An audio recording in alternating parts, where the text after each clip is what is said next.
Welcome back in one of the best Football Plays YouTube channel. Today is Wednesday, February 12th, and I'm back bringing out some college basketball plays for you guys. 4 plays today, 2 game picks, 2 player props. Before we get into that, let's talk about the games we had on Tuesday night. It felt like we should have done a lot better. I felt like we were winning a lot more games. We had a 4-5 record.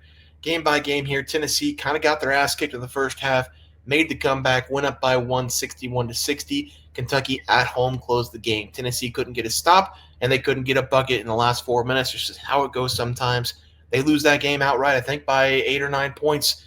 Kentucky poured it on late. Florida, no Martin with the hip injury. Then they lost somebody 30 seconds into the game. Forget the kid's name. The white shooting guard. Connon? Alex Connon, maybe? I don't know. Anyway, doesn't matter. So you think Florida's going to come out there and lay an egg. They were down by 1 at the half. They come out on a 16-0 run.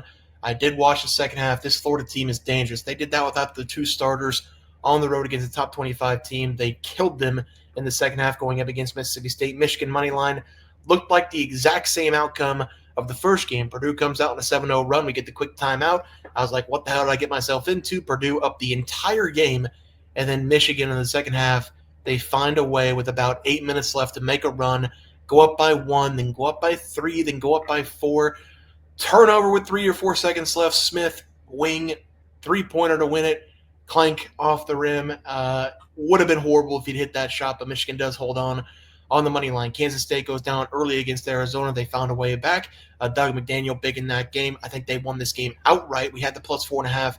I'm pretty sure they did win the game outright. They're up by 8 points with like 2 or 3 minutes left. So they probably did win that game outright. Texas plus 6.5. They were in this game. Then a blink and a eye, Alabama goes on a 16-0 run in the last 4 minutes of the first half.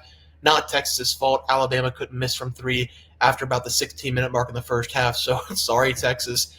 You just had Alabama when they were making all their threes. Creighton, shit and piss, still on their legs, still fresh from this game against UConn. Had Red Panda, had the dollar beer night, had the free towel giveaway, had the rally towels. Everything was in the advantage of Creighton for this game.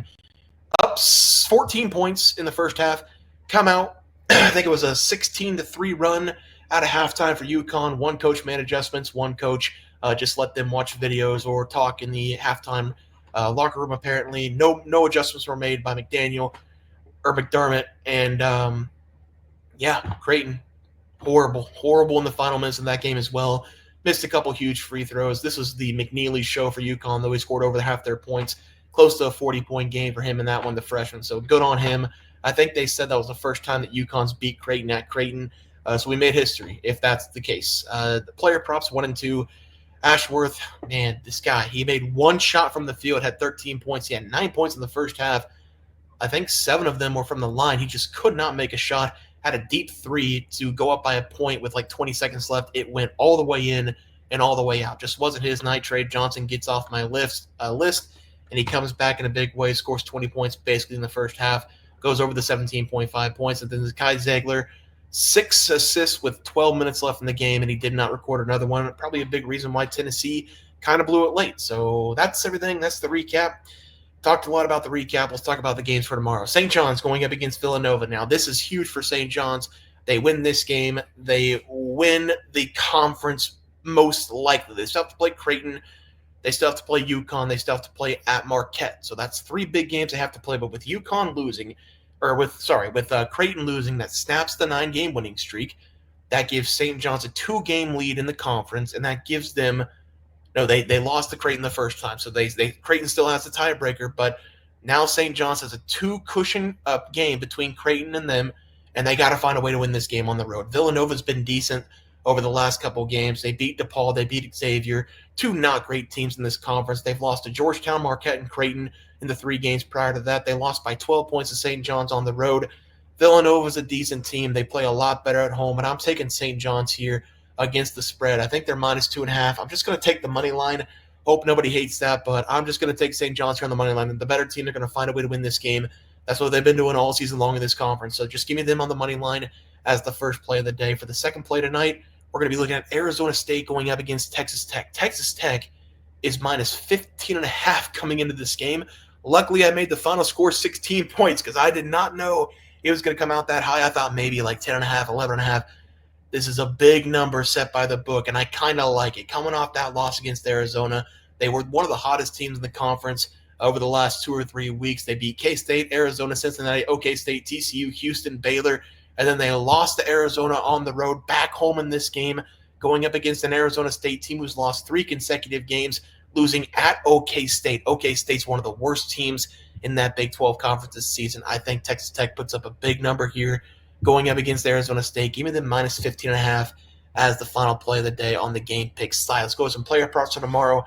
Dixon is going to be guarded. That is the one thing we know for sure in this game for St. John's. The St. John's defense is incredible. We see great fundamentals out of this St. John's defense. We see great help. We see great man-to-man. We see great switching. And even whenever, this is the biggest thing, I hear announcers say this probably 1,000 times whenever I'm calling basketball. If it's man-to-man and there's a guy in the corner and he drives on your side and the man is beat, the guy in the corner crashes on the guy coming to the lane and he kicks it out for the 3. They say, that's the first thing they teach in these camps. That's the first thing they teach. How can you crash on that? I guess St. John's doesn't do that apparently, because after watching that game against St. John's going up against UConn, we didn't see that hardly at all, and they played some really good team defense in that comeback win going up against UConn. So hopefully see that again in this game. I'm going to take the over, though, for Wooga Poplar. He has been shooting the ball a ton for Villanova, and I do think Dixon's going to be covered up. I think that's going to be the number one priority for this St. John's defense. 12.5 points is my guess. 13.5 maybe if we get a bad line. But he scored 22-plus points in 2 of the last 3 games. Last time he played against St. John, scored 22 points. A big reason why he scored 22 points was because they were trying to just guard Dixon the entire game. Dixon went 6 of 19 from the field in that game against St. John's. So if you take a look at the box score from that game, St. John's won by 12. It was 80-60. These 2 players combined shot a total of 32 times. So I do think Woogu's going to score some points in this game, and I do think St. John's will take away Dixon. Give me the over total points for Poplar as the first play of the day. And for the second play of the day, we will be going to JT Toppin of Texas Tech to go over his total rebounds. I took this play on Saturday going up against Arizona. Had 13 and 21 in that game going up against Arizona. He has now had back-to-back games against Arizona, scoring 20-plus points and 12-plus rebounds. Probably not a coincidence. But whenever JT Toppin is healthy, and I also heard them say this in the Arizona game, whenever JT Toppin's healthy, he's one of the best big men in the country. So I'm going to go over his total rebounds as the play here going up against Arizona State. Arizona State this season, the team shooting nearly less than 40% on this season. Going to be a lot of chances for defensive rebounds. Going to be a lot of chances for some offensive rebounds for JT Toppin in this one, because Texas Tech, not the best shooting team themselves.